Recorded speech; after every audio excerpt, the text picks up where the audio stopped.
In this video, we'll be going over antibiotic resistance marker. Before we do that, we need to understand a few previous things, mainly about transformation. So if you remember, we need to follow this this diagram, this pathway. So we are in identification.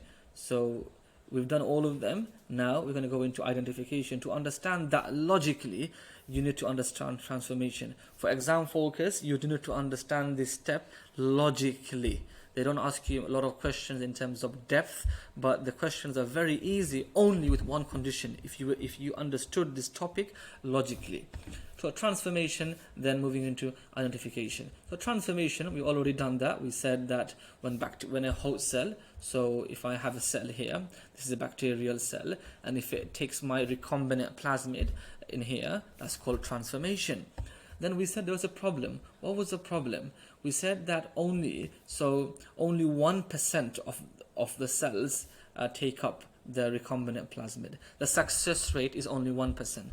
Let's say I have 100 plasmid and I have 100 bacteria, and I try to mix them together. I want the plasmid to enter the bacteria.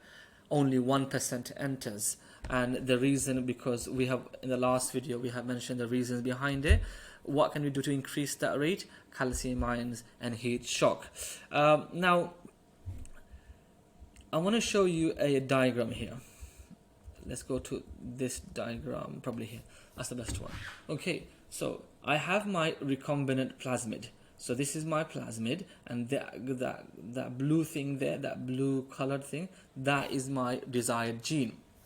I mix them with the bacteria. Okay, remember we can't see any of them, just random mixing. So I have lots of these and lots of these. I have three scenarios. Which scenario do I want? I want A. Yes, I want A. I want bacterial cell, the host cell, to take up that recombinant plasmid. Scenario B and scenario C also happens as well.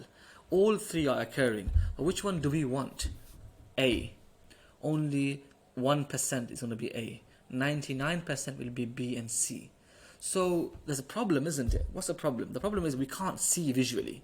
So how do you know that which bacteria has taken up the recombinant plasmid and which bacteria are the rubbish one we don't want? I maybe want the empty, or they have the plasmid without the gene inside it. So how do we know? That's why it's called that. This step is called identification. We call this identification. So identification, to identify which bacteria, which host cell has taken up that recombinant plasmid. So we have different ways of doing this. Okay, we have different ways of knowing this. The first way, and the most difficult way to know for exam, is going to be antibiotic resistance gene markers. So let's start the lesson then with the basic concept behind it about antibiotic resistance. So we know that plasmid, in here I'm showing a plasmid. Plasmid, they contain antibiotic resistance. Now, antibiotic resistance, there are so many antibiotics. That means there are so many bacteria. Some of them may have a particular antibiotic resistance gene. So that can also vary as well. Antibiotic is a very general word. So you need to have a bacteria, and some bacteria can have different genes, meaning for different antibiotics. So I have bacteria there, and the bacteria are growing, okay? Then basically one of them undergoes mutation. So what undergoes mutation? The plasmid DNA mutates. And now that plasmid now has this antibiotic resistance gene. So if the person was to take antibiotics, a particular antibiotics, then all of these cells will die except the one that has the antibiotic resistance gene. That only survives, and then it multiplies a lot more and more, and it doesn't die because the antibiotic the person is taking cannot kill that bacteria. So that's the basic concept. I'm showing you a petri dish, and we should know already from this that, so this is a colony here. I'm showing you here lots of bacteria growing. Lots of bacteria are growing. And then can you see these discs there? The disc there, A, T, P, 3 discs. These discs contains antibiotics, and around them you see a very clear area. That clear area is called zone of inhibition. It's clear here, it's not that clear here, or even here, very clear, very clear, very clear. So these are showing antibiotics is killing that bacteria, and the bacteria can't survive. Have a look at this one here. This antibiotic is there, but the bacteria, for some reason, is not being killed. What does that mean? That means that this bacteria has a plasmid, and inside that plasmid, it has a antibiotic resistance gene for that particular antibiotic. So the question is, how is this relevant, and how does it work as a marker? So let me show you a few more things.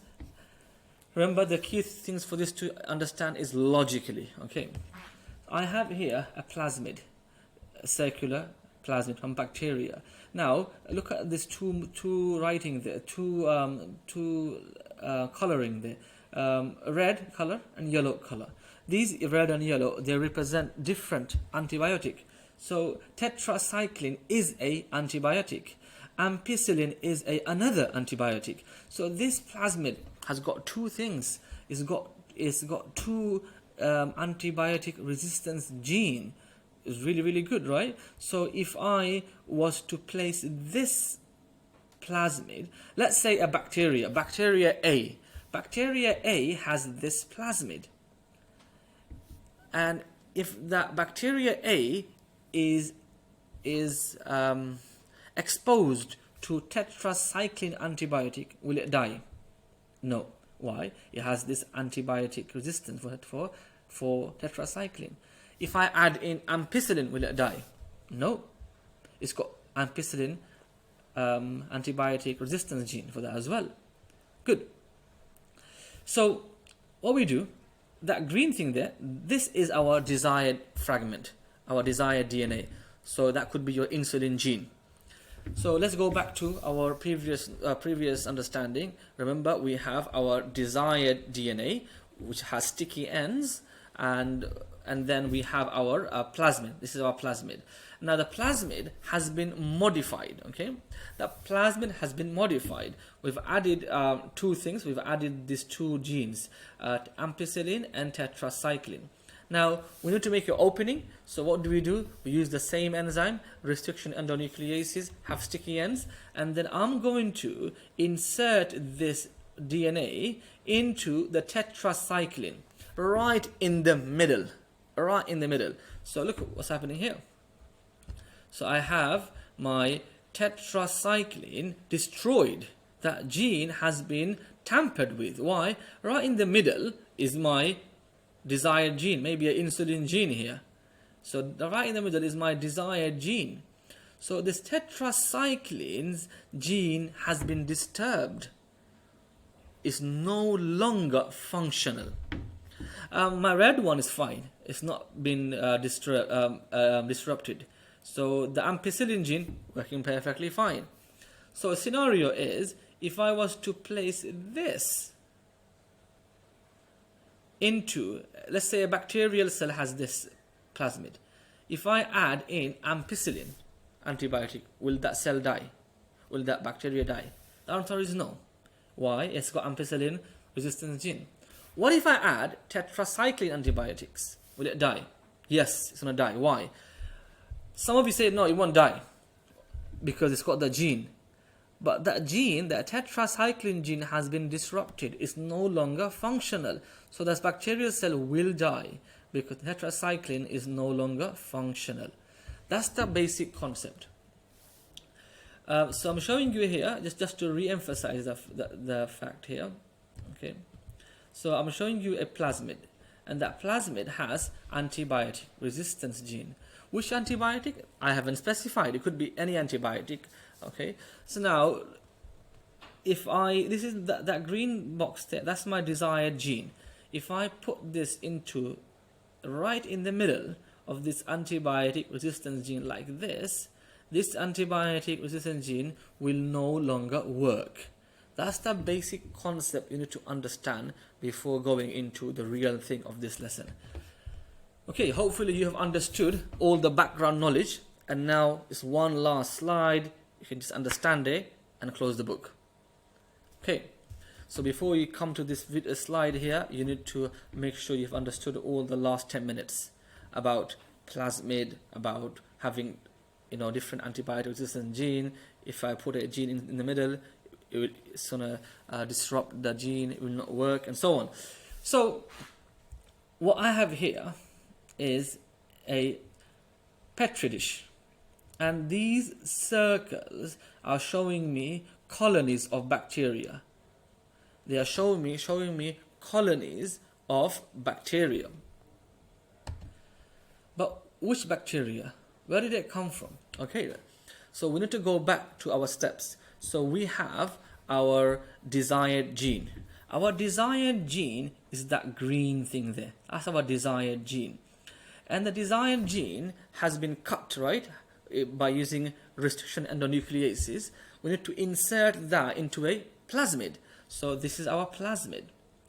Now, so we call this what? We call this ligation. And now this is our, hopefully, so this ligation has happened like this, okay? Now we need to transfer this. This is our recombinant plasmid. Our recombinant plasmid. Why is it recombinant? It's got bacterial plasmid gene and it's got our desired, maybe an insulin gene. Our insulin gene is here. Recombinant plasmid. That plasmid needs to, it will be mixed with bacterial cell, which is host cell, and we want that recombinant plasmid to enter into a bacterial host cell. But remember, we said only 1% enters. This is the step we're going to do, how to identify which one has taken it. So bacterial cells are all growing. Lots of bacteria are thriving. In this petri dish, what do we have? We have our recombinant plasmid and bacterial cells. We don't know which bacteria has taken the recombinant plasmid and which one has not. So, and also bear in mind, this plasmid here has two genes, two antibiotic resistance gene, tetracycline and ampicillin. So we have our sort of, you know, bacterial colonies growing, lots of colonies. We transfer them into a different plate, and this plate contained ampicillin. What's ampicillin? Is an antibiotic. So ampicillin. So then what happens? You can see that in here we have lots of colonies. In here, some of them are missing. Why are they missing? They've died. So some of them have died. The letters that you can't find here, that means these colonies have died. Why have they died? Ampicillin antibiotic killed the bacteria. So the question is, why would ampicillin kill those bacteria? The answer, these bacteria did not take up these recombinant plasmid. If they did take it, within them, inside of them, they would have this red ampicillin antibiotic resistance gene. Remember, the mixing is random. So bacterial cells, those bacterial cells, they failed to take the recombinant plasmid, and because they failed, they don't have that ampicillin resistance gene, so therefore the antibiotic ampicillin killed them. So now we have A, D, G, I, E. I have 5 colonies left. Now maybe these 5 have taken this recombinant plasmid, or have they not? We can't really be sure, can we? If you look into here, I have 2 things. I have a plasmid there, and I have a recombinant plasmid there. What if that this bacterial cell took up these ones? If a bacterial cell takes up this plasmid or this plasmid, both of them have ampicillin. So these 5 colonies could either be containing a recombinant or containing our plasmid that is not recombinant, i.e. that does not contain the desired gene. So we need to identify which one of them is carrying this one. So what we do, these 5 colonies, we transfer them into a different plate. Now this plate here contains antibiotic tetracycline, and tetracycline kills off 2 of them. So E is out and G is out. E and G are not here. So these two colonies, okay, these two colonies are not there, and they are not there because they have been killed by tetracycline. Which one do you think they took? Is it this one, or is it the recombinant plasmid? The answer is recombinant plasmid. Because they took the recombinant plasmid, that tetracycline gene for them is not working. So therefore, tetracycline antibiotic killed them. So G and H, these ones are the ones that contain the recombinant plasmid, the one that we want. A, D, and I, they still survived. Tetracycline did not kill them, which meant, or which means that they took up this plasmid. This plasmid does not contain recombinant plasmid. They survived. Why did they survive? Because it has the yellow gene. It has the tetracycline gene, so therefore it is resistant to tetracycline. So G and E. So out of all of these steps, we have identified that G and E are the colonies that have taken up recombinant plasmid, and then we can basically take those cells and we can multiply these cells because we are very sure, we have confirmed that they contain the recombinant plasmid, i.e. they contain our desired gene. So this is quite a lengthy video. What I want you to understand is not to memorize. You just need to understand logically, and then in the exam question is very logical steps. It's about antibiotic resistance, killed or not killed, and why.